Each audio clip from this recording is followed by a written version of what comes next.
চ্যানেলে স্বাগত। আজকের ক্লাসে আমরা দুটো বিষয় নিয়ে আলোচনা করব। একটা হলো জটিল যৌগগুলোর আইইউপিএসিতে নামকরণ, ভীষণ ইম্পর্টেন্ট একটা আলোচনা। আরেকটা বিষয় হলো কার্যকরী পারমাণবিক সংখ্যা অর্থাৎ ইফেক্টিভ অ্যাটমিক নাম্বার। এই দুটো বিষয় নিয়ে আজকে আমরা গল্প করব। তো প্রথমে আমরা কার্যকরী পারমাণবিক সংখ্যা বিষয়টা একটু জেনে নেব। বিজ্ঞানের সিডউইগের তত্ত্ব বলা হয় একে, সিডউইগ তত্ত্ব। তো জটিল যৌগগুলো যে গঠিত হয় সেখানে কেন্দ্রীয় ধাতব পরমাণু ইলেকট্রন সংখ্যার সাথে সংযুক্ত লিগ্যান্ডগুলোর যতগুলো ইলেকট্রন ব্যবহৃত হয় অসমযোজী বন্ধন গঠনে, এই দুটো সংখ্যার সমষ্টিকে বলা হয় কার্যকরী পারমাণবিক সংখ্যা। এবং কার্যকরী পারমাণবিক সংখ্যা পরীক্ষায় নির্ণয় করতে আসে। ফলে কার্যকরী পারমাণবিক সংখ্যা বলতে আমরা কি বুঝি, কিভাবে নির্ণয় করা যায় এবং এই তত্ত্বটার অ্যাপ্লিকেশন তথা প্রয়োগ করে আমরা কিভাবে লিগ্যান্ডের সংখ্যা নির্ণয় করতে পারি সেই বিষয়গুলো এক নজরে আমরা দেখে নেব। প্রথমে আমরা কার্যকরী পারমাণবিক সংখ্যা বলতে আমরা কি বুঝব। তো মনে রাখবে, জটিল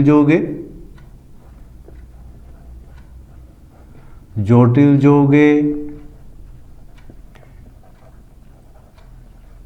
কেন্দ্রীয় ধাতব পরমাণু বা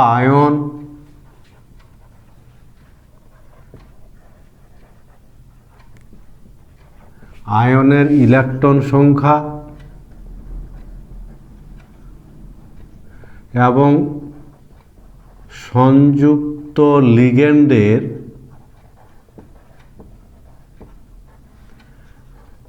বা লিগ্যান্ডগুলির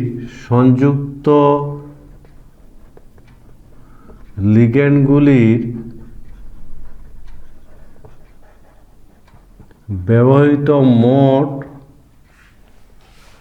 ইলেকট্রন সংখ্যার সমষ্টিকে বলা হয় কার্যকরী অ্যাটমিক নাম্বার। সমষ্টিকে কার্যকরী অ্যাটমিক নাম্বার বলে। বোঝা গেছে নিশ্চয়ই। তাহলে কার্যকরী পারমাণবিক সংখ্যা বা ইফেক্টিভ অ্যাটমিক নাম্বার বলতে আমরা কি বুঝবো, যে কেন্দ্রীয় ধাতব পরমাণু যে আছে সেই কেন্দ্রীয় ধাতব পরমাণু বা আয়নের ইলেকট্রন সংখ্যা, সেই সঙ্গে যে লিগ্যান্ডগুলো যুক্ত আছে সেই সংযুক্ত লিগ্যান্ডগুলোর ইলেকট্রন সংখ্যার যে সমষ্টি, এই সমষ্টিটাকে বলা হয় কার্যকরী অ্যাটমিক নাম্বার। এটা ইম্পর্টেন্স আছে কারণ এর সাহায্যে আমরা অজানা যে লিগ্যান্ডের সংখ্যা সেই সংখ্যাটা আমরা নির্ণয় করতে পারি। সিডউইগ তত্ত্ব বলা হয় একে। এক্ষেত্রে মনে রাখবে, কার্যকরী অ্যাটমিক নম্বর এর মান কেন্দ্রীয় ধাতব পরমাণু যে আছে, কেন্দ্রীয় ধাতব পরমাণু বা আয়নের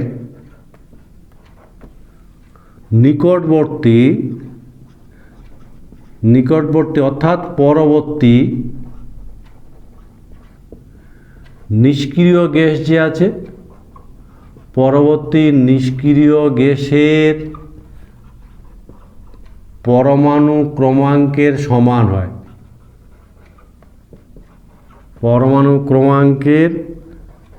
সমান হয়। অর্থাৎ কোন একটা ধাতুর কার্যকরী অ্যাটমিক নম্বর বা ইফেক্টিভ অ্যাটমিক নম্বর এই মানটা কত হবে বলো তো, সেই কেন্দ্রীয় যে ধাতব পরমাণু আছে তার পরবর্তী নিকটবর্তী যে নিষ্ক্রিয় মৌল আছে তার পরমাণু ক্রমাঙ্কের সমান হয়। যেমন আয়রনের পরমাণু ক্রমাঙ্ক 26। ফলে আয়রন ঘটিত যদি কোনো জটিল যৌগ হয় তাহলে আয়রন তার ইফেক্টিভ অ্যাটমিক নাম্বারটা কত বানাবে, তার 26-এর পরবর্তী যে 36 ক্রিপ্টন আছে তার সমান করার চেষ্টা করবে। অর্থাৎ পরবর্তী নিকটবর্তী নিষ্ক্রিয় গ্যাসের পরমাণু ক্রমাঙ্কের সমান করা হয়। পারমাণবিক যে কার্যকরী অ্যাটমিক নাম্বার বের করার নিয়ম হলো, সেই নিয়মটা হলো আমরা যদি নিয়মটা বলি তো নিয়মটা বলার আগে আরেকবার বলছি, কার্যকরী পারমাণবিক সংখ্যা জটিল যৌগে কেন্দ্রীয় ধাতব পরমাণুর ইলেকট্রন সংখ্যার সাথে সংযুক্ত লিগ্যান্ডগুলোর ব্যবহৃত মোট ইলেকট্রন সংখ্যার সমষ্টিকে বলা হয় কার্যকরী অ্যাটমিক নাম্বার। কোন একটা কেন্দ্রীয় ধাতব পরমাণু বা আয়নের কার্যকরী অ্যাটমিক নাম্বারের মানটা নিকটবর্তী নিষ্ক্রিয় গ্যাসের পরমাণু ক্রমাঙ্কের সমান হয়। আমরা কার্যকরী অ্যাটমিক নাম্বার সিজিক তত্ত্ব থেকে কার্যকরী অ্যাটমিক নাম্বার বের করার যে ফর্মুলা, সেই ফর্মুলাটা আমরা একটু দেখে নেব। কার্যকরী অ্যাটমিক নাম্বার মনে রাখবে, কার্যকরী অ্যাটমিক নাম্বার সমান ধাতুর পরমাণু ক্রমাঙ্ক মাইনাস জারণ সংখ্যা প্লাস 2 ইন্টু লিগ্যান্ডের সংখ্যা।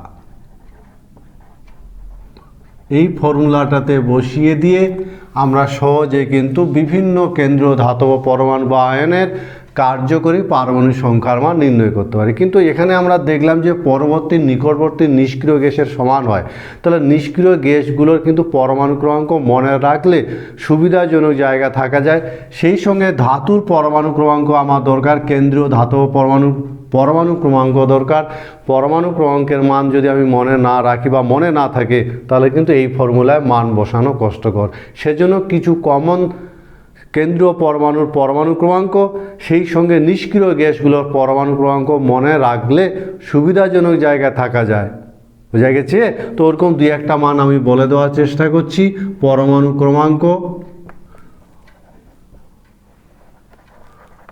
ক্রমাঙ্ক মনে রাখার চেষ্টা করবে, যেমন chromium 24, manganese 25, iron 26, cobalt 27, nickel 28, copper 29, zinc 30। সেই সঙ্গে আরও কিছু মনে রাখবে, যেমন প্যালাডিয়াম 47, সিলভার প্যালাডিয়াম 46, সিলভার 47, যেমন প্লাটিনাম 78।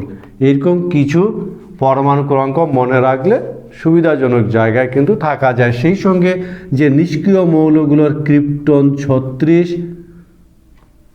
জেনন 54 আর রেডন হলো 86। এই দু তিনটা নিষ্ক্রিয় মৌলের পরমাণু ক্রমাঙ্ক মনে রাখবে। তাহলে আমাদের হিসাবটা অনেক সহজ হবে। আমরা এবার কিছু কোঅর্ডিনেশন অ্যান্টিটি তথা জটিল আয়ন, জটিল যৌগ নিয়ে তাদের ইফেক্টিভ অ্যাটমিক নাম্বার বের করে দেখব। সত্যি কি নিকটবর্তী নিষ্ক্রিয় গ্যাসের পরমাণু ক্রমাঙ্কের সমান হয়?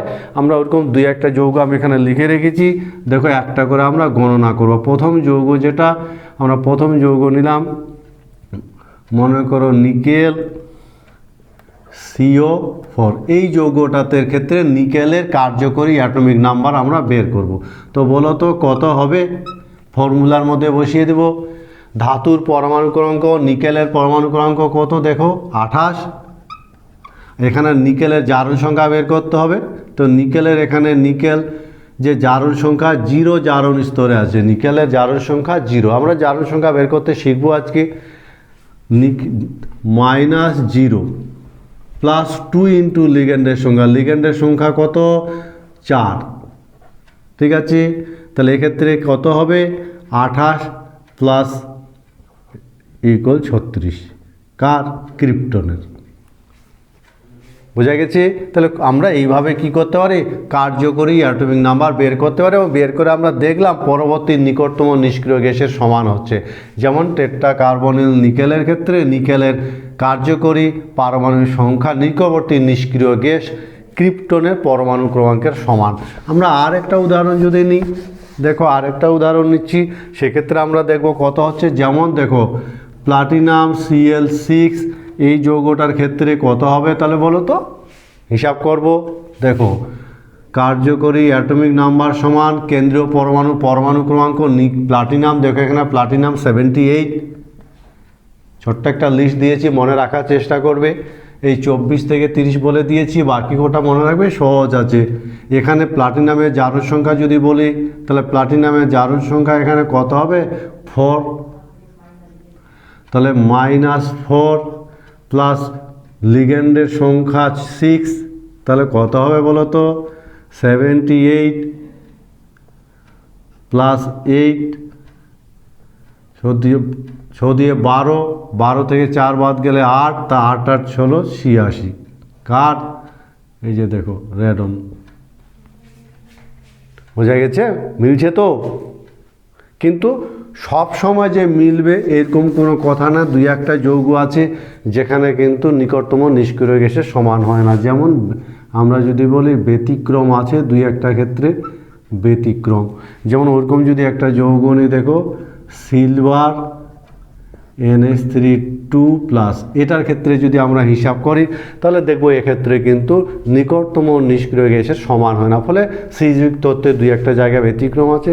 যেমন দেখো এক্ষেত্রে কার্যকরী অ্যাটমিক নাম্বার কত হবে বলো তো, এক্ষেত্রে কার্যকরী অ্যাটমিক নাম্বার কত হবে বলো, সিলভার কত, এখানে দেখো সিলভার কত 47, সিলভার এখানে 1 জারণ স্তরে আছে, তাহলে 47 - 1 প্লাস 2 × 2, বুঝা গেছে এই কথাটা, তাহলে কত হবে 50। দেখো নিকটতম নিষ্ক্রিয় গ্যাসের সমান কিন্তু হচ্ছে না, ফলে দুই একটা ক্ষেত্রে ব্যতিক্রম আছে, কিন্তু বেশিরভাগ ক্ষেত্রেই নিকটতম নিষ্ক্রিয় গ্যাসের পরমাণু ক্রমাঙ্কের সমান হয়, এবং এটাকে বলা হয় কার্যকরী পারমাণবিক সংখ্যা, কেন্দ্রীয় পরমাণুর ইলেকট্রন সংখ্যা আর লিগ্যান্ড যতগুলো ইলেকট্রন বন্ধন গঠনে অংশগ্রহণ করছে এই মোট সংখ্যাটা হয় নিকটতম পরমাণু যে নিষ্ক্রিয় গ্যাসের পরমাণু ক্রমাঙ্ক আছে তার সমান হয়। তোমরা বলো তো তাহলে এই যৌগটার ক্ষেত্রে CuCN4 3- এর EAN সমান কত? আমরা এবার এই তত্ত্বের প্রয়োগ দেখব। প্রয়োগ, ঠিক আছে, আমরা যদি এর প্রয়োগটা দেখি, সিযুক্ত তত্ত্বের প্রয়োগ,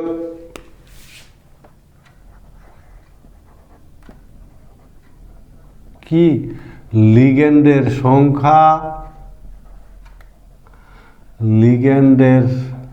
সংখ্যা নির্ণয় করা যায়, বুঝা গেছে? যেমন উদাহরণ যদি দেখি, উদাহরণ যেমন নিকেল কার্বনিল যৌগে নিকেল কার্বনিল মনে করো X, এই যৌগে নিকেলের সংখ্যা আমরা, বোঝা গেছে, এই যৌগে যে লিগ্যান্ড CO লিগ্যান্ড আছে এই CO লিগ্যান্ডের সংখ্যা নির্ণয় করব। বলো তো X এর মান কত হবে? বলা যাবে, আমরা সিযুক্ত তত্ত্ব অ্যাপ্লাই করে এই X এর মানটা নির্ণয় করতে পারবো, অর্থাৎ লিগ্যান্ডের আমরা সংখ্যা নির্ণয় করতে পারবো। কিন্তু কি করে করা যাবে বলো তো, কীভাবে নির্ণয় করা যাবে? তো দেখো, যেহেতু নিকেল, দেখো নিকেল কত 28, তাহলে নিকেলের পরমাণু ক্রমাঙ্ক কত? নিকেলের পরমাণু ক্রমাঙ্ক 28, ফলে এর EAN হবে কত? EAN হবে পরবর্তী 28-এর পরবর্তী কত হবে? 36 হবে, কার? ক্রিপ্টনের সমান করবে, তাই কিনা বলো? তাহলে নিকেলের পরমাণু ক্রমাঙ্ক 28, কিন্তু এ কত করবে বলো তো? নিকেলের পরমাণু ক্রমাঙ্ক যদি 28 হয় তাহলে এর ইফেক্টিভ অ্যাটমিক নাম্বার কত হবে? তার নিকটবর্তী নিষ্ক্রিয় গ্যাসের পরমাণু ক্রমাঙ্কের সমান হবে। তো 28-এর পরবর্তী নিকটতম নিষ্ক্রিয় গ্যাস ক্রিপ্টন, যার পরমাণু ক্রমাঙ্ক 36, তাহলে এ কার্যকরী অ্যাটমিক নাম্বার 36 করবে। তাহলে এক্ষেত্রে লিগ্যান্ডের সংখ্যা সমান কি হবে? খুব সহজে বের করতে পারবো, লিগ্যান্ডের সংখ্যা ইকুয়াল 36 - 28/2, দেখো ইকুয়াল 4। সুতরাং লিগ্যান্ডের সংখ্যা হবে 4, অর্থাৎ X এর মান 4। সহজ আছে কিনা বলো? সহজে আমরা বের করতে পারি। আর একটা উদাহরণ দিচ্ছি, দেখো আর একটা উদাহরণ যদি দেখি, যেমন মনে করো আয়রন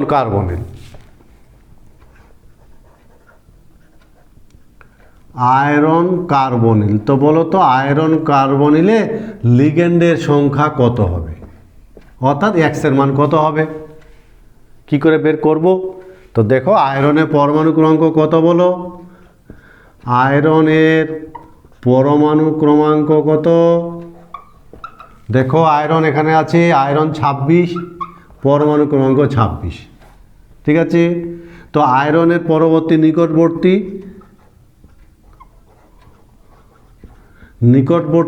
নিষ্ক্রিয় মৌল কে আছে? নিকটবর্তী নিষ্ক্রিয় মৌলের পরমাণু ক্রমাঙ্ক কত? ক্রিপ্টন 36। তাহলে আয়রন তার ইফেক্টিভ কার্যকরী কী করবে, EAN সমান কত হবে, 36 হবে, 36 করবে। নিকটতম নিষ্ক্রিয় গ্যাসের পরমাণু কণাকে সমান করবে কি না বলো, করবে তো, ঠিক আছে। তাহলে 36 যদি করে তাহলে এক্ষেত্রে তাহলে সহজে লিগ্যান্ডের সংখ্যা আমরা বের করতে পারবো। তাহলে বলো লিগ্যান্ডের সংখ্যা কত হবে, লিগ্যান্ডের সংখ্যা X equal 36 minus 28 by 2 equal 5, sorry 26 equal 5। জটিল যৌগের IUPAC নামকরণ বেশ বড় একটা আলোচনা, গুছিয়ে সুন্দর করে বুঝে নিলে খুব সহজে কিন্তু নামকরণগুলো আমরা তৈরি করতে পারি। বোঝা গেছে? ফলে ভালো করে ক্লাসটা ফলো করে আমি যেটা বোঝাতে চাইছি সেটা একটু বোঝার চেষ্টা করবে। তাহলে আমার মনে হয় বড় বড় জটিল যৌগের IUPAC নামকরণের ক্ষেত্রে কোনো অসুবিধার সৃষ্টি হবে না। তো জটিল যৌগে মোট 5টা অংশ, এট এ টাইম 5টা অংশ থাকে না, বা 4টা অংশ এট এ টাইম থাকে না। আমরা জটিল যৌগের অংশগুলোকে যদি ভাগ করি, মার্কিং করার চেষ্টা করি, তাহলে 4টা অংশ, কিন্তু এট এ টাইম 4টা অংশ থাকে না, 3টা অংশ থাকে। আমরা সেই অংশগুলোর নামগুলো যদি করে নিতে পারি, নামগুলো কিভাবে করতে হয় যদি মনে রাখতে পারি, তাহলে IUPACতে জটিল যৌগের নামকরণ আর অসুবিধার সৃষ্টি হবে না। ফলে আমরা ওরকম একটা জটিল যৌগের ক্ষেত্রে যে অংশগুলোর কথা যদি আমরা ভাবি, যেমন মনে করো এখানে একটা X, তারপরে এখানে ধাতু, তারপরে মনে করো এখানে আছে ABC, তারপরে মনে করো Y। এই সর্বোচ্চ এই কটা পার্ট একটা জটিল যৌগের হওয়ার সম্ভাবনা আছে। যেমন এই অংশটাকে আমরা 1 নম্বর বলবো, এই যে অংশটাকে আমরা 2 নম্বর বলবো, আর এই অংশটাকে আমরা 3 নম্বর বলবো, আর এটাকে 4 নম্বর। এই 4টা অংশ জটিল যৌগের এট এ টাইম, বারবার যে কথাটা বলছি, একসাথে 4টা অংশ থাকবে না। যদি 1 নম্বর থাকে জটিল যৌগে তাহলে 4 নম্বর থাকবে না, আর যদি 4 নম্বর থাকে তাহলে 1 নম্বর থাকবে না। বোঝা গেছে? এই 4টা অংশের কিভাবে নামকরণ করা হয় সেটা যদি বুঝে নিতে পারি, তাহলে যে কোনো সময় কোনো কিছু মনে না রেখেই আমরা জটিল যৌগের নাম কিন্তু বলে দিতে পারি। তো আমরা এই যে 1 নম্বর, 2 নম্বর, 3 নম্বর, 4 নম্বর জায়গাগুলোর আমরা কি করব, কিভাবে নামকরণ করা হয় সেই জিনিসটা দেখে নিব। প্রথমে আমরা 1 নম্বরের ক্ষেত্রে দেখে নিব 1 নং নামকরণ। 1 নং মনে থাকবে, 1 নংয়ের ক্ষেত্রে মনে রাখবে যে এখানে সাধারণত ধাতু থাকে। যে সমস্ত ধাতু যোজ্যতা স্থির, কেন্দ্রীয় ধাতু বা পরমাণু নয়, যারা কাউন্টার আয়ন হিসাবে থাকে, সেই ধাতুর নাম, শুধু ধাতুর নাম বলা হয়। শুধু যে ধাতুটা থাকবে সেই ধাতুর নাম বলবো, সংখ্যা ছাড়া, সংখ্যা ছাড়া আর কোনো কিছু মনে রাখা দরকার নাই। ফলে 1 নম্বরে যে ধাতুটা থাকবে, যে ধাতুর আয়নটা থাকবে, সেই ধাতুর শুধু নাম লিখতে হবে, সংখ্যা ছাড়া নাম লিখতে হবে। আমি উদাহরণ হিসাবে যদি বলি, দেখো যেমন মনে করো K4FeCN6, দেখো এখানে 1 নম্বরে আছে, আছে কি না বলো? তাহলে 1 নম্বরে যেটা আছে, তাহলে এর নামটা যদি আমি বলি তাহলে শুধু নাম হবে, যেমন পটাশিয়াম, সংখ্যাটা কিন্তু হবে না, শুধু নাম হবে। আমি যদি আরেকটা উদাহরণের কথা যদি বলি, যেমন মনে করো Na2B4, মনে করো O5OH4 8H2O, এইরকম যদি বলি, তাহলে এটা 1 নম্বরে আছে, এর নাম হবে সোডিয়াম। কী নাম হবে? সোডিয়াম। কোনো সংখ্যা কিন্তু উল্লেখ হবে না। এইভাবে জটিল যৌগের নামকরণের ক্ষেত্রে মনে রাখবে মোট 4টা অংশের নামগুলোর ক্ষেত্রে আমরা জেনে নিব কিভাবে নামকরণ করাই। এই মুহূর্তে আমরা 1 নম্বরে আছি, ফলে 1 নম্বরে যে ধাতুর আয়ন থাকবে তার শুধু নাম বলতে হবে, কোনো সংখ্যা উল্লেখ করতে হবে না, শুধু নাম। যেমন এখানে দেখো 4টা পটাশিয়াম আছে, আমি লিখেছি শুধু লিখব পটাশিয়াম, বাকি নামকরণটা আমি এখনো শিখিনি, কিন্তু এই জায়গাটুকুর নাম এইভাবে করতে শিখতে হবে। যেমন শুধু পটাশিয়াম বলবো, শুধু সোডিয়াম বলবো, সংখ্যা ছাড়া 1 নম্বরকে এইভাবে উল্লেখ করতে হবে, কোনো অসুবিধা কিছু নেই। বোঝা গেছে? তাহলে এই জায়গাটা আমরা এইভাবে মনে রাখবো, 1 নম্বরে 1 নং পজিশনে যেটা থাকবে তার শুধু নাম লিখতে হবে, কোনো সংখ্যা ছাড়া। এবার আমরা চলে যাব 2 নম্বরে। 2 নম্বরটা ভীষণ ইম্পর্টেন্ট, এবং 2 নং যদি নামকরণের ক্ষেত্রে মনে রাখবে 2 নম্বরে যারা থাকবে তারা কিন্তু লিগেন্ড বোঝা গেছে। আর লিগেন্ডের নামকরণটাই হলো জটিল যৌগের আইউপিসিতে নামকরণের মূল বিষয়বস্তু। লিগেন্ডের নামের নানা ধরনের পরিবর্তন হয়, নানাভাবে নানান কথা মনে রাখার চেষ্টা করতে হয়। ধীরে ধীরে বোঝাবার চেষ্টা করছি, দেখি বোঝাতে পারি কি না। যে লিগেন্ডগুলো যে থাকবে, আমরা যদি একটা জটিল যৌগ লিখে রাখি, এখানে KeFe মনে করো CN4 Cl2 এরকম একটা জটিল যৌগ, এই জায়গাটা হলো 2 নম্বর। এই কথা বোঝা গেছে, এই জায়গা। তো 2 নম্বরে যারা থাকবে, একটা থাকতে পারে, দুটো থাকতে পারে, তিনটা থাকতে পারে, এদেরকে আমরা লিগেন্ড বলি। বোঝা গেছে। এবার লিগেন্ডের নামকরণটা, লিগেন্ডের সংখ্যা ইত্যাদি বিষয়গুলো আমরা কিভাবে বলবো সেটা ধীরে ধীরে বলার চেষ্টা করি। প্রথমে আমরা লিগেন্ডের যেটা দেখব সেটা হলো সংখ্যাটা কিভাবে উল্লেখ করা হবে। সংখ্যা প্রথম যেটা লাগবে, যে একাধিক লিগেন্ড যদি থাকে তাহলে তাদের কোনটাকে আগে বলবো, কোনটাকে পরে লিখব, সেটার জন্য মনে রাখবে একাধিক লিগেন্ড যদি থাকে, একাধিক ভিন্ন লিগেন্ড যদি থাকে, ভিন্ন লিগেন্ড হলে অ্যালফাবেটিক্যালি যেটাকে আমরা বলি বর্ণানুক্রমিক, অর্থাৎ ABC এরকম বর্ণানুক্রমিক কিন্তু নাম বলতে হবে। বোঝা গেছে। যেমন মনে করো এখানে আছে সায়ানিডো, এখানে আছে মনে করো ব্রোমিন, সায়ানিডোর C আর ব্রোমিনের B, ফলে অ্যালফাবেটিক্যালি আগে B আসবে, তারপর C আসবে, ফলে আগে ব্রোমিন লিগেন্ডটা উল্লেখ করতে হবে, তারপর সায়ানো লিগেন্ডটা উল্লেখ করতে হবে। অর্থাৎ আগে এই লিগেন্ডটা উল্লেখ করবো যেহেতু এর ফার্স্ট লেটার B, তারপরে এই লিগেন্ডটা উল্লেখ করব যার ফার্স্ট লেটার C। এইভাবে এটাকে বলা হয় অ্যালফাবেটিক্যালি তথা বর্ণানুক্রমিক ABC অনুযায়ী। হয়ে গেল একটা। 2 নম্বর মনে রাখবে একই লিগেন্ড যদি একাধিক হয়, একাধিক হলে যেমন দেখে এখানে CN লিগেন্ড আছে 4টা, এখানে Br লিগেন্ড আছে 2টো, তাহলে একই লিগেন্ড যদি একাধিক হয় তাহলে সেক্ষেত্রে যদি কি নাম হবে, যদি 2টি হয় 2টি তাহলে ডাই, এবং 3টি যদি হয় ট্রাই, 4টি হলে টেট্রা, 5টি হলে পেন্টা, 6টি হলে হেক্সা। এইভাবে আমরা সংখ্যাগুলোকে উল্লেখ করব। যদি একই ধরনের লিগেন্ড 2টো হয় ডাই, 3টা হলে ট্রাই, 4টা হলে টেট্রা, 5টা হলে পেন্টা, 6টা হলে হেক্সা। কিন্তু কোনো লিগেন্ডের নামের ভিতরে মনে রাখবে, লিগেন্ডের নামের মধ্যে ডাই ট্রাই যদি থাকে, ডাই ট্রাই থাকলে তখন কিন্তু তার আগে আর সংখ্যাটাকে ডাই ট্রাই দিয়ে বলা যাবে না।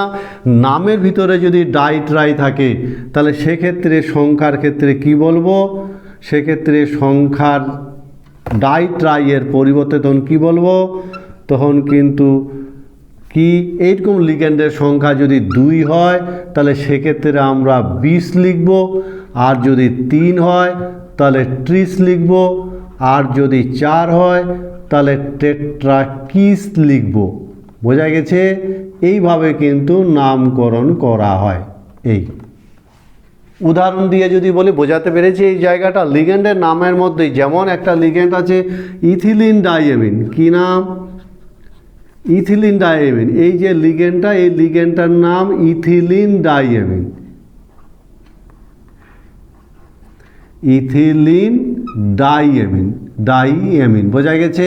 তো এর নামের ভিতরে ডাই কথাটা আছে, ইথিলিন ডাইএমিন। আবার মনে করো এটা 2টো আছে, তাহলে আমার হিসাব মতো এই মতো হলে আমাকে লিখতে হতো কি, ডাই ইথিলিন ডাইএমিন। এইভাবে 2টো একই শব্দ 2বার বলা যাবে না, ডাই ইথিলিন ডাইএমিন না। যেহেতু এর নামের ভিতরে ডাই কথাটা আছে এবং 2টো আছে, সেই জন্য এটার নাম কি লিখবো, 20। 2টো হলে 20 ইথিলিন ডাইএমিন। ইথিলিন ডাইএমিন। বোঝা গেছে? বোঝাতে পেরেছি কথাটা? তাহলে এই হলো লিগ্যান্ডের আমরা যে জিনিসগুলো লিগ্যান্ডকে প্রকাশ করি। কি দাঁড়ালো? ছোট্ট একটা ধারণা।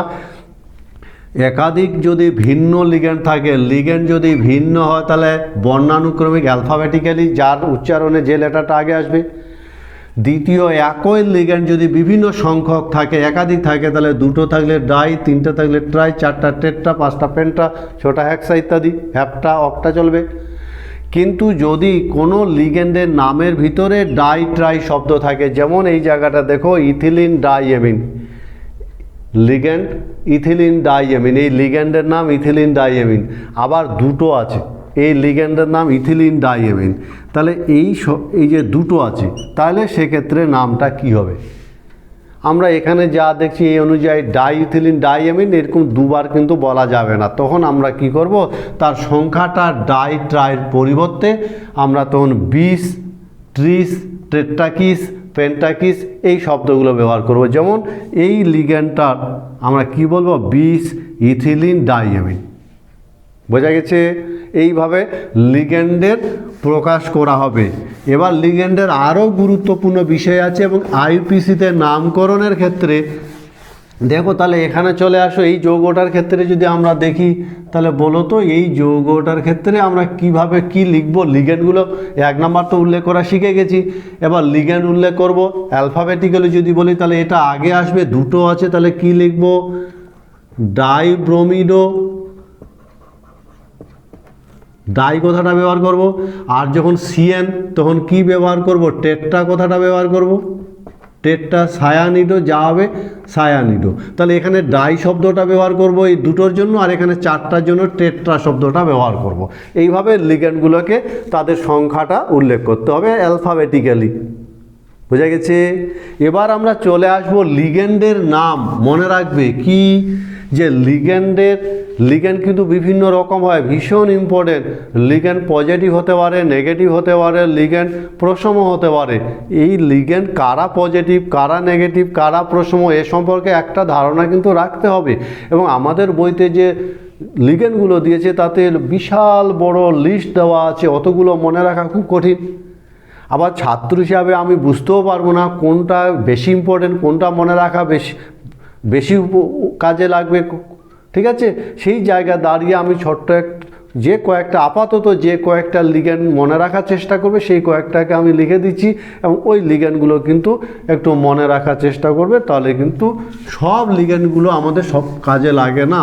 বইতে যে লিস্ট দেওয়া আছে বিশাল বড় লম্বা লিস্ট, অতগুলো কিন্তু কাজে লাগে না। ফলে আমরা যেমন নেগেটিভ লিগ্যান্ডের ক্ষেত্রে কিছু মনে রাখবো। নেগেটিভ লিগ্যান্ড যেমন মনে রাখবে Cl minus, OH minus, Cn minus, NO2 minus, NO3 minus, এই কোটাল নেগেটিভ লিগ্যান্ডকে মনে রাখার চেষ্টা করবে। ঠিক আছে? এবার নেগেটিভ লিগ্যান্ড যদি কোনো জটিল যৌগে থাকে, নেগেটিভ লিগ্যান্ড, তাহলে নেগেটিভ লিগ্যান্ডকে নাম যখন আমরা জটিল যৌগের নেগেটিভ লিগ্যান্ডের নাম লিখব, তখন কিন্তু তার নামের কিছু পরিবর্তন আসে লিগ্যান্ড হিসাবে। এরা যখন লিগ্যান্ড হিসাবে থাকবে তখন তাদের নামের কিন্তু একটা পরিবর্তন আসে। বোঝা গেছে কীরকম? যেমন দেখো Cl, আমরা জানি এই মূলকটার নাম ক্লোরাইড, তাই তো? এই মূলকের নাম হলো ক্লোরাইড। এর শব্দের মধ্যে একটা আইড আছে, আইড, ক্লোরাইড। কিন্তু এ যখন লিগ্যান্ড যখন হয়ে যাবে তখন এই যে আইড শব্দটা কিন্তু চেঞ্জ হয়ে ইডো হয়ে যাবে, ইডো। ফলে Cl মাইনাস যখন লিগ্যান্ড হিসাবে থাকবে তখন তার ক্লোরাইড নামটা পরিবর্তন হয়ে যাবে ক্লোরিডো।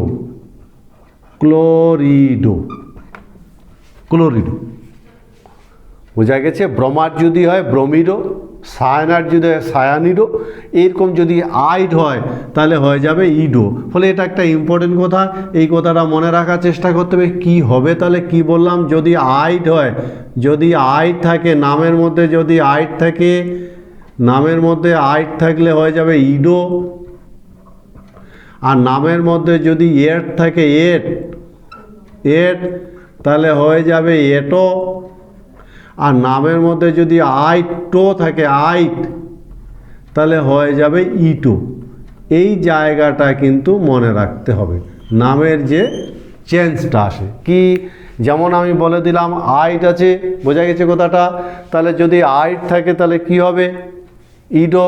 যেমন আবার আমি যদি বলি বলো তো SO4 এর নাম কি, সালফেট, এট আছে এর মধ্যে, এট সালফেট, তাহলে এটা যখন লিগেন্ড হিসাবে থাকবে তখন নাম কি হবে, সালফেটো, সালফেটো। এই আবার যদি আমি দেখো এরকম যদি হয়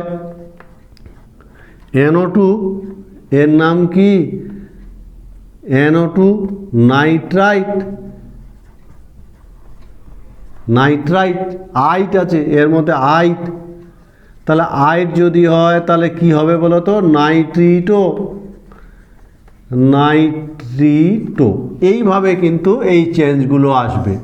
কি চেঞ্জ, যদি আইট থাকে তাহলে ইডো, যদি এট থাকে তাহলে এটো, আর যদি আইটো হয় তাহলে ইটো। এইভাবে চেঞ্জগুলো কিন্তু আসবে নেগেটিভ লিগ্যান্ডের ক্ষেত্রে। এই কথাটা কিন্তু মাথায় রাখতে হবে, নেগেটিভ লিগ্যান্ডের ক্ষেত্রে কিন্তু এই পরিবর্তনটা আসবে। ফলে নেগেটিভ লিগ্যান্ডের আমি ছোট্ট কয়েকটা আপাতত মনে রাখতে বলেছি, এবং এদের চেঞ্জটা কীরকম, তাহলে লিগ্যান্ড হিসাবে এদের নাম যদি বলি তাহলে কি হবে, Cl-, লিগ্যান্ড হিসাবে এর নাম হবে ক্লোরিডো, ক্লোরিডো, বুঝে গেছে। Cn লিগ্যান্ড হিসাবে নাম কি হবে বলো তো, সায়ানিডো, সায়ানিডো। OH লিগ্যান্ড হিসাবে এমনিতে প্রচলিত নাম হাইড্রোক্সি, ফলে লিগ্যান্ড হিসাবে নাম হবে হাইড্রোক্সিডো, হাইড্রোক্সিডো। যেমন NO2 নাইট্রিটো,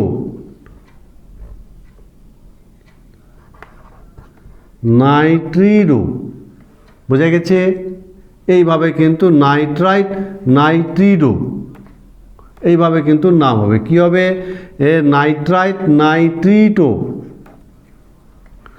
অন্যদিকে NO3 তাহলে কি নাম হবে বলো তো, NO3 বলতে পারবে এর লিগ্যান্ড হিসাবে নাম কি হবে।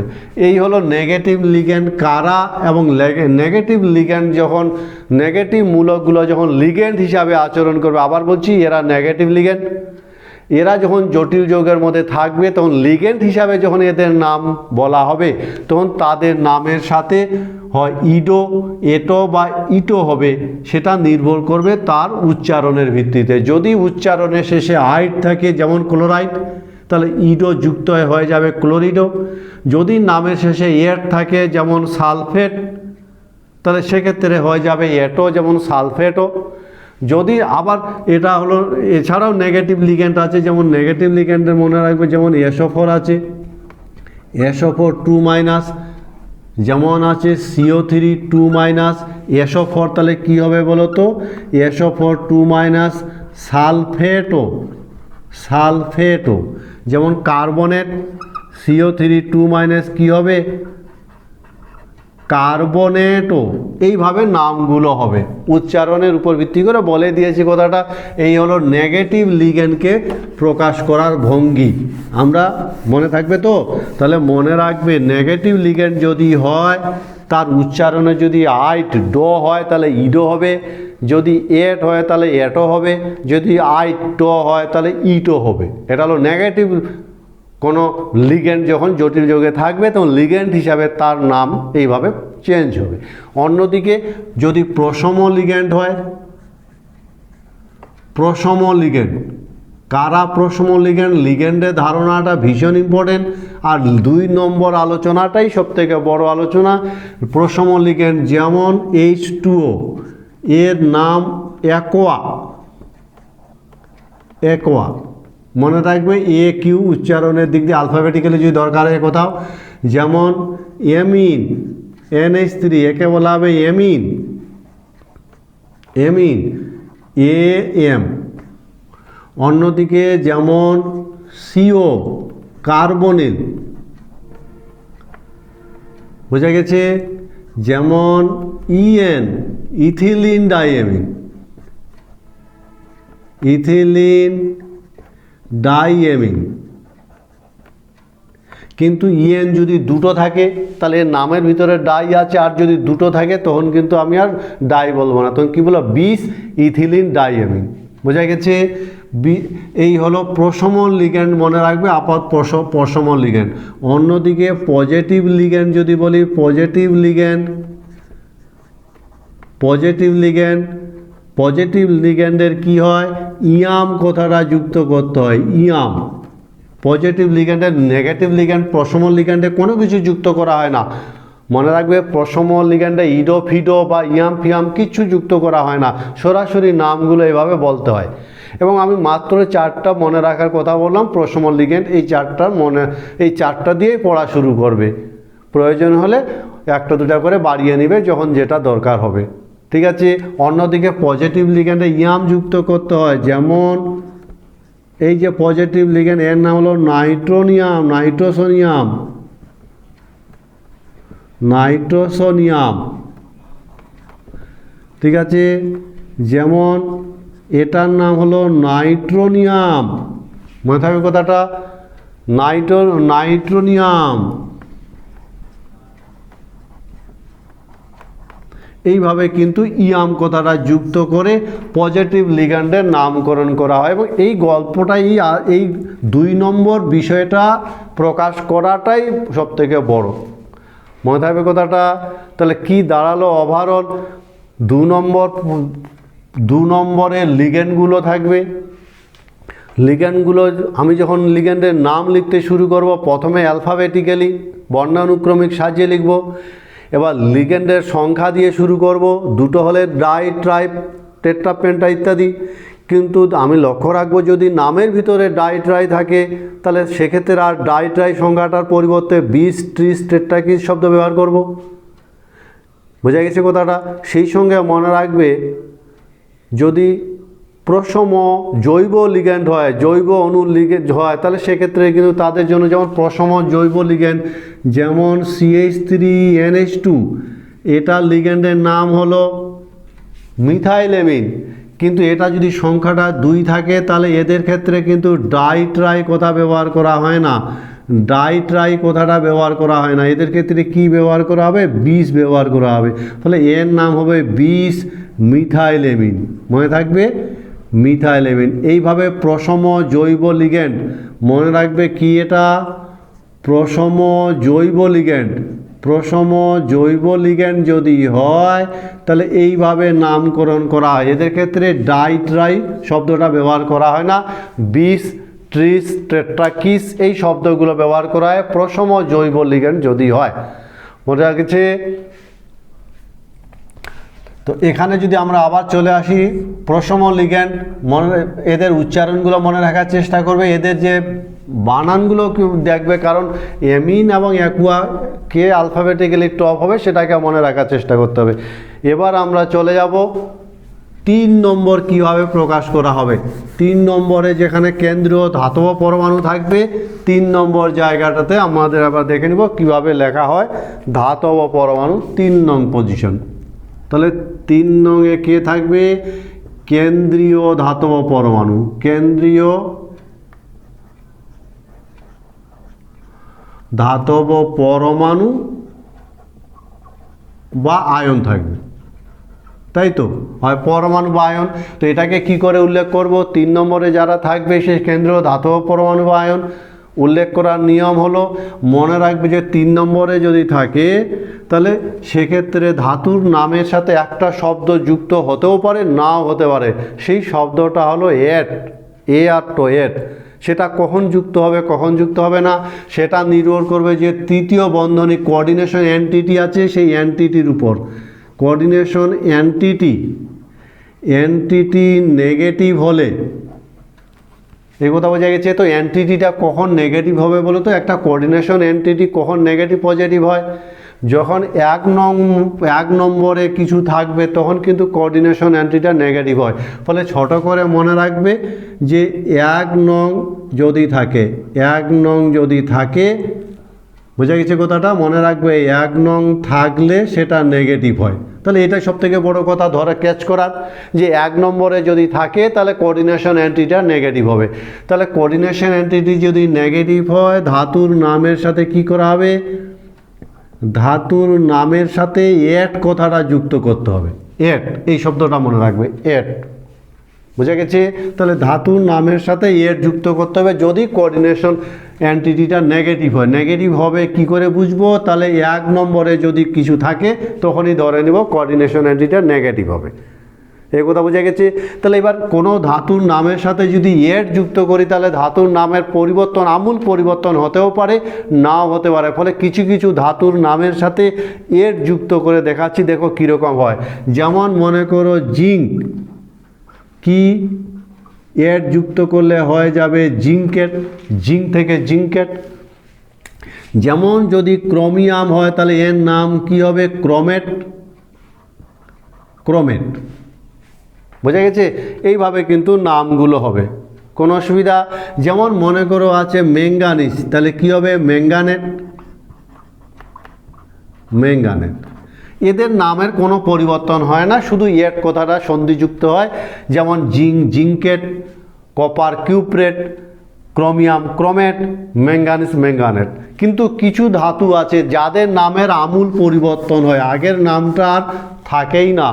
যেমন এফি, এর যখন এর যুক্ত করব তখন এর নাম হয়ে যাবে ফেরেট। এর যুক্ত করলে, এর যুক্ত না করলে কিন্তু আয়রন, কিন্তু এর যদি যুক্ত করি তখন এর নাম হয়ে যাবে ফেরেট। যেমন সিলভার, এর যদি যুক্ত করি তখন এর নাম হয়ে যাবে আর্জেন্টেট, আর্জেন্টেট। যেমন টিন, এর সাথে যখন এর যুক্ত করব তাহলে কি হবে বলো তো? স্টারনেট, স্টারনেট। এই কথা বোঝা গেছে? যেমন লেড, পিবি, এর সাথে যদি এর যুক্ত করি তাহলে কি হবে বলো তো? এটা তোমাদেরকে বলতে হবে যে এর সাথে এর যুক্ত করলে, পিবি যে লেড আছে এর সাথে এর যুক্ত করলে কি হবে। এইভাবে কিছু কিছু ধাতুর ক্ষেত্রে কিন্তু আমূল পরিবর্তন হবে যদি এর যুক্ত করা হয়। তবে মনে রাখবে সবসময় কিন্তু এর যুক্ত করা হবে না। যদি কোঅর্ডিনেশন এন্টিটিটা নেগেটিভ হয় তবেই এর যুক্ত করা হবে। নেগেটিভ না পজিটিভ কি করে বুঝবো?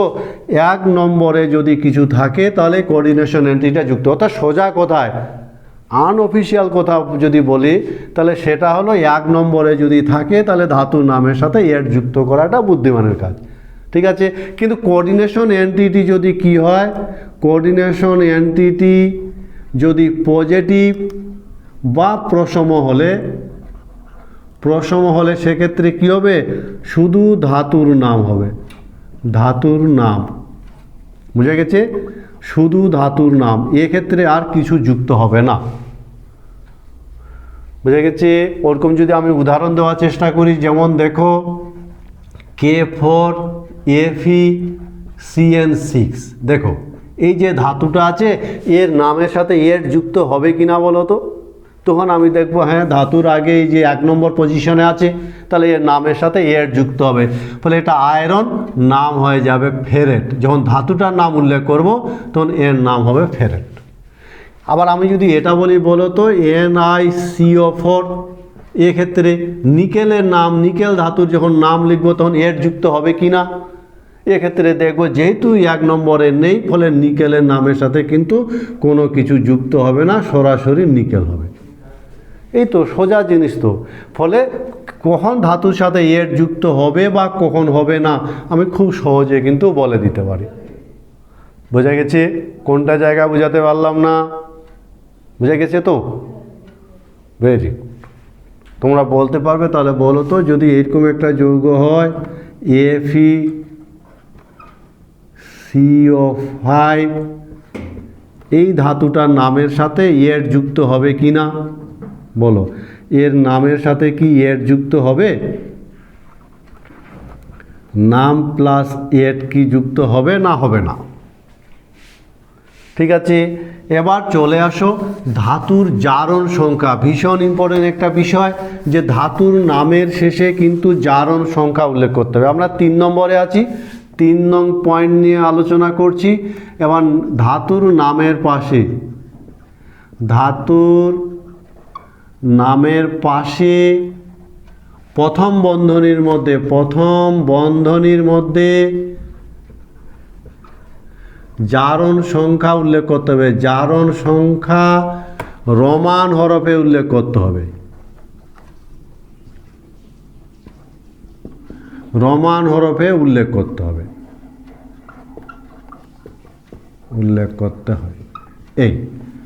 এই কথা বোঝা গেছে। তো ধাতুর জারণ সংখ্যা যদি রোমান হরফে উল্লেখ করতে হয়, তো জারণ সংখ্যা বের করা একটা ইম্পর্টেন্ট ফ্যাক্টর। কেন্দ্রীয় ধাতব পরমাণু বা আয়নের জারণ সংখ্যা বের করতে শিখতেই হবে, নাহলে কিন্তু আইপিসি নামকরণ সম্ভব না। এবং জারণ সংখ্যা বের করার ক্ষেত্রে আমরা লিগ্যান্ডের যে চার্জ আছে, সেই লিগ্যান্ডের চার্জের সাহায্যে কিন্তু জারণ সংখ্যাগুলো বের করব। তাহলে আমাকে আবার লিগ্যান্ডের চার্জ মনে রাখার চেষ্টা করতে হবে। ফলে লিগ্যান্ডগুলোর যদি আমরা চার্জ মনে রাখতে পারি, লিগ্যান্ডগুলো ঋণাত্মক না ধনাত্মক, এই বিষয়গুলো যদি মনে রাখতে পারি, তাহলে বিভিন্ন জায়গায় কিন্তু অ্যাপ্লিকেশনটা অনেক সহজ হয়। বোঝা গেছে? ফলে আমি কিছু লিগ্যান্ডের একটা লিস্ট দিচ্ছি, সেই লিগ্যান্ডের কিন্তু লিস্টটাকে মনে রাখার চেষ্টা করবে। যেমন সিএল চার্জ, আবার বলছি লিগ্যান্ডের চার্জ Cl-1, Cn-1, OH-1, তারপরে মনে রাখবে NO2-1, NO3-1 মনে রাখবে। আর যে এরা আছে প্রশমগুলো জিরো, ঠিক আছে? এক্ষেত্রে মনে রাখবে প্রশম এরা 0 হবে। এরকম কিছু চার্জ মনে রাখার চেষ্টা করবে, এবং এদের সাহায্যে আমরা কেন্দ্রীয় ধাতব পরমাণু জারণ সংখ্যা কিন্তু খুব সহজে বের করতে পারি। বোঝা গেছে এই কথাটা? যেমন একটা উদাহরণ যদি আমি দিই, যেমন মনে করো K4Fe-CN6, বলো তো এখানে কেন্দ্রীয় পরমাণু আয়রনের জারণ সংখ্যা কত হবে? আমাদের বাকি যারা আছে এদের জারণ সংখ্যা স্থির, সোডিয়াম, পটাশিয়াম এদের ধ্রুবক, এদের কোনো অসুবিধা নেই। এত ধরে নিয়ে আমরা আয়রনে বের করবো। তো আয়রনে ধরে নিলাম X, তাই কিনা? আগের ক্লাসে কিন্তু জারণ সংখ্যা বের করা শেখানো হয়েছে, ফলে আগের ভিডিওতে দেখে নিতে পারো কিভাবে জারণ সংখ্যা বের করতে হয়। আজকে আমি আর একবার বলে দেওয়ার চেষ্টা করছি। পটাশিয়ামের জন্য +4, CN এর জন্য -1, ছোটা আছে -6 = 0, তাহলে X = +2। এইভাবে আমরা জারণ সংখ্যা কিন্তু বের করতে পারি। বোঝা গেছে কথাটা? তাহলে 3 নম্বরের এই জিনিসটা দাঁড়ালো কি? দাঁড়ালো কেন্দ্রীয় ধাতব পরমাণুর নাম উল্লেখ করার সময় এট শব্দটা যুক্ত হতেও পারে, নাও হতে পারে। সেটা নির্ভর করবে 1 নম্বরে থাকা না থাকা। যদি 1 নম্বরে কিছু থাকে, তাহলে ধাতুর নামের শেষে এট যুক্ত হবে, এবং তারপর ফার্স্ট ব্র্যাকেটের মধ্যে রোমান হরফে জারণ সংখ্যা উল্লেখ করতে হবে। এবার আমরা চলে আসবো 4 নম্বর। তো মনে রাখবে 4 নম্বরে যেটা আছে, এটা প্রচলিত নাম বলা হয়। প্রচলিত মূলকের নাম,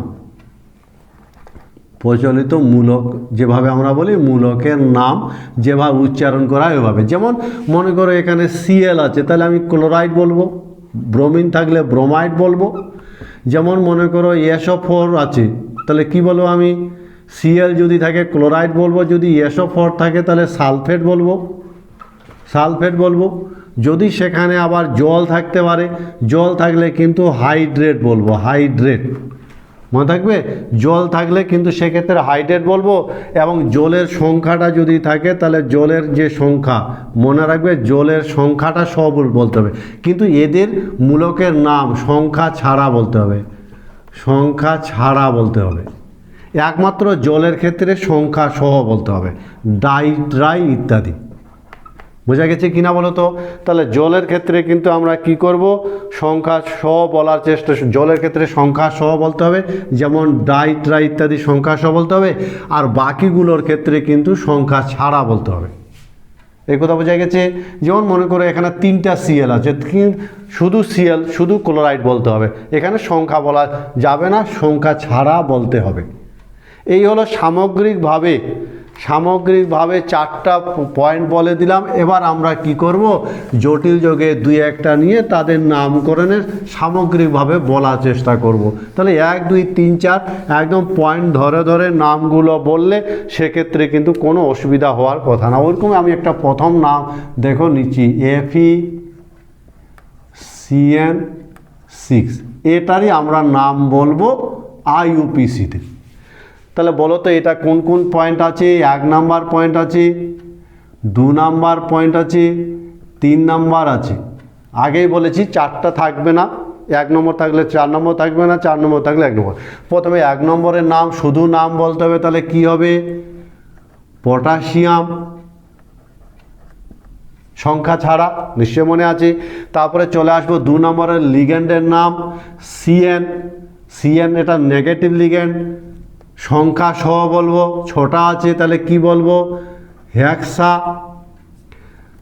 সায়ানিডো, সায়ানাইড, তাহলে সায়ানিডো লিগ্যান্ডের উচ্চারণ হয়ে গেল। চলে আসবো 3 নম্বরে আয়রন, যেহেতু 1 নম্বরে আছে তাহলে এর সাথে কি হবে? এট কথাটা যুক্ত হবে, তাহলে কি হবে? ফেরেট। এবার জারণ সংখ্যা বের করবো। দেখো জারণ সংখ্যা যদি বলি এর কত, আয়রনে ধরে নিলাম x, তাহলে এখানে কত হবে? +4, এখানে কত হবে? -6 = 0, x = +2, তাহলে ফেরেট 2। এই হলো IUPACতে নাম প্রদত্ত যৌগটার, পটাশিয়াম হেক্সাসায়ানিডো ফেরেট 2। বোঝা গেছে? ফলে সিস্টেমেটিক্যালি নাম বলবো, কোনো কিছু অসুবিধা হওয়ার কথা না, খুব সহজে কিন্তু আমরা এই যৌগগুলোর নামকরণ করতে পারি। আমার কথা বোঝা গেছে? এবার আমরা চলে যাব আর একটা যৌগ নেওয়ার চেষ্টা করি। বলো তো এই যৌগটা তাহলে নাম কি হবে? AgNH3 2Cl। বলো তো এই যৌগটার নাম কি হবে? দেখো এখানে কত কত নম্বর আছে? 2 নং আছে, 3 নং আছে, আর 4 নং আছে, 1 নম্বর নেই। ঠিক আছে, তাহলে 2 নম্বর দিয়ে শুরু হবে। 2 নম্বর লিগ্যান্ডটার নাম কি? অ্যামিন, প্রশম লিগ্যান্ড, ইডো ফিডো যুক্ত হবে না, দুটো আছে, তাহলে ডাইঅ্যামিন। Hello diamine. তারপর চলে আসো 3 নম্বরে, যেহেতু 1 নম্বর নেই ফলে এর নামের সাথে এড যুক্ত হবে না, ফলে সিলভার। এবার জারণ সংখ্যা দেখো, জারণ সংখ্যা বের করব। সিলভারের x, প্রশম লিগ্যান্ডের জন্য 0 আর Cl এর জন্য -1 = 0, তাহলে x = +1, ফলে জারণ সংখ্যা +1। এবার চলে যাব 4 নম্বরে, প্রচলিত নাম মূলক ক্লোরাইড। ফলে প্রদত্ত যৌগটার নাম কি হবে? প্রথমে 2 নম্বর ডাইঅ্যামিন সিলভার ক্লোরাইড। বলো তো এই যৌগটার তাহলে IUPACতে নাম, আমি 3টা যৌগ লিখলাম, এই 3টা যৌগের IUPACতে আমরা নামটা দেখে নেব। তো প্রথম যৌগটার ক্ষেত্রে চলে আসো, এই যৌগটার নাম কি হবে? কত কত নম্বর আছে? 1 নম্বর নেই, 2 নম্বর আছে, 3 নম্বর। 2 ধরনের লিগ্যান্ড আছে দেখো, অ্যামিন, এটার অ্যামিনের A আর ক্লোরিনের C, অ্যালফাবেটিক্যালি আগে এটা আসবে। ফলে এখানে 2 নম্বরটা 2 নম্বর আছে, 3 নম্বর আছে, আর 4 নম্বর আছে। প্রথমে 2 নম্বরে একাধিক লিগ্যান্ড আছে, তো প্রথমে অ্যামিন, 5টা অ্যামিন আছে, তাহলে কি হবে? পেন্টাঅ্যামিন। অ্যালফাবেটিক্যালি অ্যামিন আগে আসবে, তারপরে একটা Cl আছে, তাহলে ক্লোরিডো। যেহেতু ক্লোরাইড নেগেটিভ লিগ্যান্ড, ইডো যুক্ত হলো, ক্লোরিডো, তাই কিনা বলো? তারপরে চলে আসবো 3 নম্বরে কোবাল্ট, যেহেতু 1 নম্বর নেই ফলে নামের সাথে কিছু যুক্ত হবে না, এড যুক্ত হবে না, ফলে কোবাল্ট। এবার জারণ সংখ্যা বের করব। দেখো অ্যামোনিয়া 0, এর x -1 -2, তাহলে x -3 = 0, তাহলে x = +3, ফলে জারণ সংখ্যা 3, তাহলে কোবাল্ট 3। 4 নম্বরে চলে আসবো, ক্লোরাইড আছে, তাহলে ক্লোরাইড। এর সংখ্যা তো উল্লেখ করতে হবে না, প্রচলিত লিগ্যান্ড হিসাবে নাম লিখতে হবে। ফলে যৌগটার নাম কি হবে? 5টা NH3 থাকার জন্য পেন্টাঅ্যামিন, তারপর একটা ক্লোরিন থাকার জন্য ক্লোরিডো, তারপরে চলে আসলো কোবাল্ট 3, তারপরে 4 নম্বরে চলে গেলাম ক্লোরাইড। ফলে পেন্টাঅ্যামিন, ক্লোরিডো, কোবাল্ট, ক্লোরাইড। ঠিক আছে না? চলে আসো এই যৌগটার ক্ষেত্রে। দেখো এই যৌগটার নাম, এই লিগ্যান্ডটার নাম ইথিলিন ডাইঅ্যামিন, EN যাকে সংক্ষেপে প্রকাশ করায়। আজকে থেকে মনে রাখবে এই যৌগটার নাম ইথিলিন ডাইঅ্যামিন। ফলে নামের ভিতরে ডাই কথাটা আছে, তাহলে এই যৌগটাতে কি আছে? 2 নম্বর আছে, 3 নম্বর আছে, আর 4 নম্বর আছে, তাই কিনা বলো? তো প্রথমে 2 নম্বরের লিগ্যান্ড, 2টা লিগ্যান্ড আছে, লিগ্যান্ডটার নাম ইথিলিন ডাইঅ্যামিন, তার নামের ভিতরে ডাই কথাটা আছে। তাহলে আমি দুটো থাকার জন্য আর ডাই সামনে ব্যবহার করতে পারবো না, কারণ ডাইইথিলিন ডাইঅ্যামিন এরকম বলা হয় না। ফলে সেক্ষেত্রে 20 কথাটা ব্যবহার করব। তাহলে কি লিখব? 20 ইথিলিন ডাইঅ্যামিন, ইথিলিন ডাইঅ্যামিন হলো। বুঝে গেছে তো? এবার চলে আসো 3 নম্বরে। কপার যেহেতু 1 নম্বর নেই, ফলে এর নামের সাথে এট যুক্ত হবে না, ফলে কপার। এবার চলে আসো জারণ সংখ্যা বের করব। এটা প্রশম লিগ্যান্ড, ইথিলিন ডাইঅ্যামিন প্রশম লিগ্যান্ড, আর এস অপর হলো -2, তাহলে x - 2 = 0, x = +2, ফলে কপার 2। কপার এখানে 2 জারণ স্তরে আছে, শেষে সালফেট আছে, তাহলে সালফেট দিয়ে মূলক হিসাবে সালফেট মূলক, ফলে যৌগটার নাম হবে 20 ইথিলিন ডাইঅ্যামিন কপার সালফেট। এই যৌগটার নাম কি হবে বলো তো? বলা যাবে? এক্ষেত্রে চলে আসো কত নম্বর আছে? 2 নম্বরে আছে। 2 নম্বরে দুটো আছে, অ্যাকুয়া আছে, ক্লোরিডো আছে। 3 নম্বর আছে আর 4 নম্বর আছে। ঠিক আছে, প্রথমে 2 নম্বরে চলে আসো, অ্যাকুয়া এ আর ক্লোরিডো সি, ফলে অ্যালফাবেটিক্যালি অ্যাকুয়াটা আগে আসবে, 4টা আছে, তাহলে কি নাম হবে? Tetra Aqua. দুটো সিএল আছে, তাহলে ডাইক্লোরিডো, ডাইক্লোরিডো হলো। চলে আসো 3 নম্বরে ক্রোমিয়াম, যেহেতু 1 নম্বর নেই ফলে এট যুক্ত হবে না, ফলে ক্রোমিয়াম, ক্রোমিয়াম। এবার এর জারণ সংখ্যা বের করতে, জারণ সংখ্যা এটা যদি x ধরি, এটা x, এটার জন্য 0, এটার জন্য -2, সিএল এর জন্য -1, জলের জন্য 0 = 0, তাহলে x = +3, ফলে জারণ সংখ্যা +3 আছে, ফলে ক্রোমিয়াম 3 হলো। এবার চলে আসবো আমরা 4 নম্বরে। এক্ষেত্রে 4 নম্বরে সিএল আছে আবার জল আছে। সিএল এর জন্য ক্লোরাইড মূলক হিসাবে, আর জলের জন্য হাইড্রেট, কিন্তু দুটো থাকার জন্য ডাইহাইড্রেট। এটা কেলাস জল বলা হয়, কেলাস জলকে হাইড্রেট দিয়ে প্রকাশ করা হয়, ডাইহাইড্রেট। এই দুটো থাকার জন্য ডাই, ফলে বড় একটা যৌগ, কিন্তু সিস্টেমেটিক্যালি নাম বলবো অসুবিধা কোথায়? 4টা জল থাকার জন্য টেট্রা অ্যাকুয়া, দুটো ক্লোরিন থাকার জন্য ডাইক্লোরিডো, ক্রোমিয়াম 3, একদম ডান দিকে 4 নম্বর পয়েন্টে ক্লোরাইড থাকা, ক্লোরাইড, দুটো জল থাকার জন্য ডাইহাইড্রেট, ফলে টেট্রা অ্যাকুয়া, ডাইক্লোরিডো, ক্রোমিয়াম, ক্লোরাইড। জটিল যৌগটা, এই জটিল যৌগটার আইইউপিসিতে নাম কি হবে বলো তো? জটিল যৌগটার আইইউপিসিতে নাম কি হবে? এবার আমরা জটিল কেটায়ন এবং জটিল এনায়ন দুটোই যদি জটিল হয়, তাহলে সেক্ষেত্রে নামকরণ কিভাবে করতে হয় সেই জিনিসটা একটু দেখে নিব। জটিল কেটায়ন এবং জটিল এনায়ন, আমি দুটো যৌগ লিখে রেখেছি, দেখো দুটোই জটিল, জটিল কেটায়ন আর জটিল এনায়ন। তাহলে এদের নামকরণে ছোট্ট করে মনে রাখবে যে জটিল কেটায়ন, জটিল এনায়ন, জটিল কেটায়ন ও জটিল এনায়ন। এই যে দেখতে পাচ্ছ, এদের ক্ষেত্রে প্রথমে ক্যাটায়নটার নাম করতে হয়। কি? প্রথমে ক্যাটায়নের নাম, ক্যাটায়নের নাম কোনটা? ক্যাটায়ন যেটা বামে থাকে। তারপরে দ্বিতীয় ক্ষেত্রে এনায়নের নাম লিখতে হবে, এনায়নের নাম, এনায়নের নাম। এবং এনায়ন কোনটা? যেটা ডানে থাকে।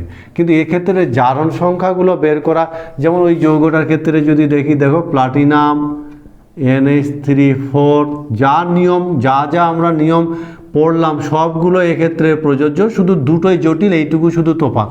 বোঝা গেছে? তো এদের জারণ সংখ্যাগুলো বের করার একটা সমস্যা হতে পারে, সেজন্য আমার এই যে ছোট্ট একটা জায়গা লিখে রেখেছি, এইটুক জায়গা মনে রাখলেই জারণ সংখ্যার কিন্তু আর কোনো প্রবলেম হয় না। যেমন কোঅর্ডিনেশন সংখ্যা থেকে কিন্তু আমরা জারণ সংখ্যাগুলো বলে দিতে পারি। আর এই ধাতুগুলোই কেবলমাত্র কি করে, যেমন আরেকটা আছে প্যালাডিয়াম, প্যালাডিয়াম 2+ কোঅর্ডিনেশন নম্বর 5, অর্থাৎ এই ধাতুগুলোই এরকম জটিল ক্যাটায়ন, জটিল এনায়ন গঠন করে। তাহলে এক্ষেত্রে দেখো প্লাটিনাম কোঅর্ডিনেশন নম্বর যদি 4 হয়, কোঅর্ডিনেশন নম্বর যদি 4 হয়, তাহলে এর 2 জারণ স্তরে থাকবে, দেখো। আর প্লাটিনাম কোঅর্ডিনেশন নম্বর 4 আছে, 2 জারণ স্তরে থাকবে। ফলে এইভাবে জারণ সংখ্যাগুলো বের করা বুদ্ধিমানের কাজ। কোঅর্ডিনেশন নম্বর থেকে জারণ সংখ্যা বের করব। কোঅর্ডিনেশন নম্বর তো এখানে লিগ্যান্ডের সংখ্যার এখানে পেয়ে যাব। আর সেই সংখ্যাটা থেকে জারণ সংখ্যা বের করব। এবার এটা যদি কেটায়ন হয় তাহলে এর নামের শুধু নাম হবে, এর ক্ষেত্রে কিন্তু কেটায়নের নামের ক্ষেত্রে মনে রাখবে যখন কেটায়নের যখন নামকরণ করব তখন মনে রাখবে কি প্রথমে লিগেন্ড উল্লেখ করব, লিগেন্ড, তারপরে ধাতুর নাম প্লাস জারণ সংখ্যা, আর এট ফেট যুক্ত করতে কিন্তু হবে না। এটা হলো কেটায়নের ক্ষেত্রে। কিন্তু এনায়নের ক্ষেত্রে লিগেন্ড প্লাস ধাতুর নাম প্লাস এট, মনে থাকবে। এনায়নের ক্ষেত্রে কিন্তু আমরা কি করব, লিগেন্ড লিখব, ধাতুর নাম লিখব, এট যুক্ত করব এবং জারণ সংখ্যা লিখব। ফলে এনায়নের ক্ষেত্রে কিন্তু এট কথাটা যুক্ত হবে, আর কেটায়নের ক্ষেত্রে এট কথাটা যুক্ত হবে না। তাহলে চলে আসে এবার এটার নামকরণ যদি করি তাহলে কি হবে বলো তো। এক্ষেত্রে কি টেট্রা, চারটা থাকার জন্য টেট্রা এমিন প্লাটিনাম 2, এই নামটা হয়ে গেল। এবার এই নামটাতে চলে আসবো কি টেট্রা, যেহেতু এর নাম লিগেন্ডের নাম নেগেটিভ লিগেন্ড আছে তাহলে টেট্রা ক্লোরিডো, বুঝে গেছে। কি হবে প্লাটিনেট 2, এই তাহলে টেট্রা এমিন প্লাটিনাম 2 আর টেট্রা ক্লোরিডো প্লাটিনাম 2, এই হলো জটিল কেটায়ন এবং জটিল এনায়নের নামকরণের ধরন। আমি আরেকটা যৌগ লিখে রেখেছি, দেখো দেখি এই যৌগটার নাম তাহলে কি হওয়া উচিত, কোবাল্ট NH3 তারপরে ক্রোমিয়াম CN6, বুঝে গেছে। তাহলে প্রথমে এটার নাম, তারপরে এটার নাম, এই কেটায়নটার নাম করব। 6টা লিগ্যান্ড আছে তাহলে কি হবে হেক্সাএমিন। তার আগে জারণ সংখ্যা যদি বের করি, যেহেতু কোবাল্টের কোঅর্ডিনেশন নম্বর 6 তাহলে +3 জারণ স্তরে আছে, ক্রোমিয়াম 6 +3 জারণ স্তরে আছে। ফলে জারণ সংখ্যাগুলো বের করার টেকনিকটা বলে দিলাম। তাহলে কি হবে হেক্সাএমিন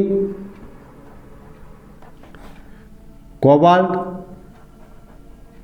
3, এটার নাম হয়ে গেল। চলে আসো এখানে হেক্সাসায়ানিডো,